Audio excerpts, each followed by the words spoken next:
Sometimes with ships in Star Citizen, you have to kind of look at the marketing material with a bit of a grain of salt, and nowhere is that more true than with the Perseus, Star Citizen's first frigate. The Perseus is often shown smashing through opponents, racing into battle, guns blazing, and you look at it and you go, yeah, that looks like a real warship going out there to tackle the enemies. But the truth of it is this is a ship that is probably going to be best for the player who wants to sit out at range beyond an enemy. Let's use the Hammerhead for examples. Effective range and just drop shots on them while smaller craft keep that vessel tied up and unable to escape. Ultimately, that is probably going to be the Perseus's role in combat. For some people, that'll become welcome news. For other people, it will be unwelcome. But realistically, that's kind of the slot that I see the Perseus filling. Why do I see it that way? Well, when you look at how CIG markets this, they're very evasive on concrete facts, and they're very big on like, oh, in the battle of such and such, it did this. Oh, in this battle, it fought 2 Vanduul destroyers and it won. That's something that they mention in the brochure. They don't say how, right? And but it's just flavor text. But the truth of it is, when you look at the model of the ship, the only way that both turrets have clear fields of fire is from the side. From almost any other angle, you enter into a point where you can only visibly see one turret. And as a quick reference, the turrets that you can see are the turrets that can shoot at you, right? Line of sight. And so it's very obvious that this vessel's firepower can be cut in half or severely diminished depending on what angle you're looking at it from. So it needs to manage its position very carefully. It needs to be further away from its target to give itself the widest possible field of fire where it can effectively use both turrets. And that kind of makes the ship a sniper. Now, we'll get into the turrets and the bespoke weapons a little further ahead in the video. But if you're thinking about taking the ship in and wading into battle, mano a mano, hull to hull, trading shots, unless you're fighting a caterpillar, not a good idea. Really not a good idea. Now, the turrets, just to kind of make it a little bit more clear, let's look at the Redeemer. Now, the Redeemer kind of has a similar turret layout, though it's reversed. The close one is on the bottom, the far one is on the back. But if you notice the slope of the front of the Redeemer's hull, that's what allows both turrets to engage much more effectively. That and the top turret obviously rides a little high. But that's what allows the Redeemer to be a very effective gunship, even though the turrets would be placed in probably not the most ideal way. They still work because of the geometry of how they're laid out and the hull that supports them. This is what makes it, when you're looking at something like the Perseus, that's what makes it kind of a broadside ship, even though it, that's why it has these turrets. It can fire to the right, it can fire to the left. Firing to the front, a little bit tricky, but in general, you want targets far away from you, off to your right, off to your left, generally on the same plane that you are, so you can basically drop those shots with both turrets from range. Also, the reason why you're going to be fighting from range is your only defensive turrets are 2 twin mounts size 3 Gatling guns, though I'm pretty sure the Gatling guns can be changed. That's it for your defensive on these turrets. To kind of give you some perspective, the Retaliator bomber has better defensive turrets than the Perseus. Now, if you're thinking, oh no, the Retaliator's got all size 1s. No, that has been changed, and even on the website, it's off. If you go in game, you have 3 turrets that have twin size 3 mounts, and then you have 2 turrets that have twin size 2 mounts. So, yeah. This has got worse defensive prospects than the Retaliator when it comes to shooting down incoming ships or missiles. Not really a great starting point. Kind of why you want to be more at range. You want to have a little bit more time for these turrets to do their work or to spot, potential threats coming in. Now, of course, there is another weapon system, which some people don't really notice right away, but it is there, and it bears mentioning. And that is the torpedo system. That is part of the Perseus. Now, the torpedoes emerge from the front of the hull. And once again, we're using this image again. You can see two of them in this image kind of coming out of the front of the ship.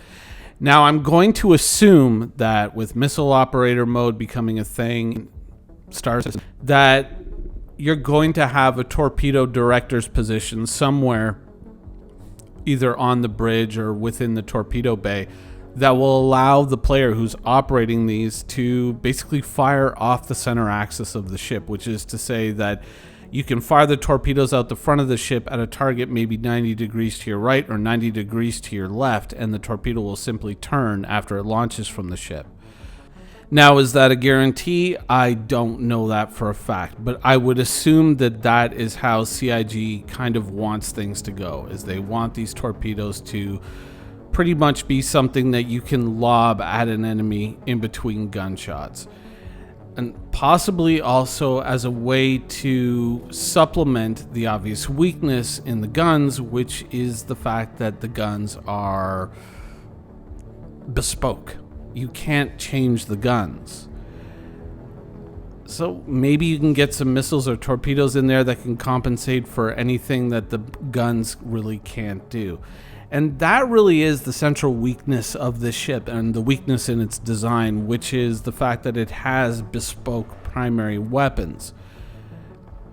Not really knowing what variability you're going to have in terms of range, in terms of projectile speed, in terms of accuracy. It's just, yes, they're going to allow you to use different types of ammunition. I believe that's something that they've alluded to for different types of situations, or I think they directly said that in the Q&A for the ship. I think that those projectiles are still going to be kind of defined by the performance of the guns themselves. So while you might have one that does more EM damage or one that does more explosive or more kinetic damage, and it's, you will not have the option of saying how far you can shoot or how, what projectile speed this projectile is traveling at. So there are some obvious limitations there. Why they decided on bespoke weapons, I have no idea. That also creates a bit of a logistical challenge. Are there even going to be projectiles available for you nearby that will work with your ship? Whereas universal size 7 weapons, even energy weapons, may be preferable in an area where you may not have useful resupply for a long time, and you want to use something that's more based around an infinite ammunition source like an energy weapon. So that really is a weakness that you have to bear in mind. Of course, that's subjective, but I view it as a weakness. Lack of flexibility is always a weakness. Now, we kind of come to the interior of the ship, and the interior of the ship is pretty bog standard. I don't like the fact that there isn't really a fine captain's chair in the bridge, but I'm a bit of a Star Trek fan, so that might be entirely subjective. There's the torpedo bay and some of the crew quarters, lunchroom, captain's office, yada yada yada, and of course the landing bay where you can put in a ground vehicle. The reason why the ground vehicle is in there, don't really know. Maybe just like, oh, you can have it, but do you want to, or do you want to use it for cargo space? Personally, I probably would have wanted to see a medical bay in there, because if you're going out into deep space, you may want to have those facilities available to you. Who knows what kind of internal damage could injure your crew, and not having the proper facilities to kind of heal that person on site would obviously be preferable. seems to be a lot of dead space in the model, so things like that could be included in the future with future revision if the community is vocal enough about these things. But there is enough space to include these things, so, you know, if you own one or you're thinking of owning one, speak up. Be heard. Don't just sit there and say, oh, well, they'll fix it in the future. No. You know, the squeaky wheel gets the grease, and the other, you know, the ones that don't say anything, they just end up complaining all the time. So what is my final verdict on the Perseus? The Perseus is a ship that, as a pirate ship, you know, I saw the quote, if it has guns, Minion thinks it's a pirate ship. I don't see this as a pirate ship. I don't see this as a ship that you would desire, mainly because of the bespoke guns and the limits on ammunition. You might find yourself in a situation where there's plenty of targets out there, but you've got nothing to shoot at them. And I don't like that. The torpedoes, 20 size 5 torpedoes, pretty good. But until we get some clarity on off-axis fire, I would be a little bit leery of those as well. It's an interesting design. I would have preferred 2 turrets staggered at the front, or 1 turret on the top and 1 turret at the bottom of the front, linked, you know, through an armored barbette, you know, underneath them. It's kind of like an armored pipe or tunnel area in between both turrets, so they're exactly opposite each other on the front and the back, or sorry, on the top and on the bottom. That would have been, really, I think, a superior design.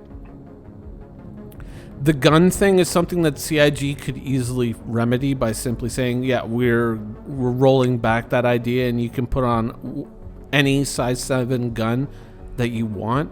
And I think, honestly, the community might welcome that. That would be my expectation.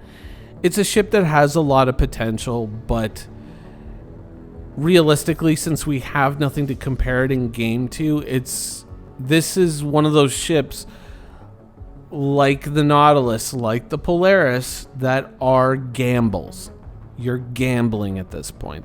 The Hammerhead is a known quantity. You can play with a lot of its systems. There are some things that have yet to turn up.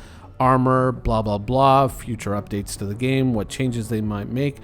These are things that we have a much better grasp on with the Hammerhead. With these ships, you are really traveling into the unknown, and when you look at the price tag, whatever that price tag is going to be in the sale, remember that you got to be honest with yourself. When it comes to these kind of 3 ships, and specific to the Perseus as well, you know, it is a leap of faith. Thank you for watching. So if you want to keep up with the latest and greatest in Star Citizen and Squadron 42's development, please follow us on our social media channels. See you soon.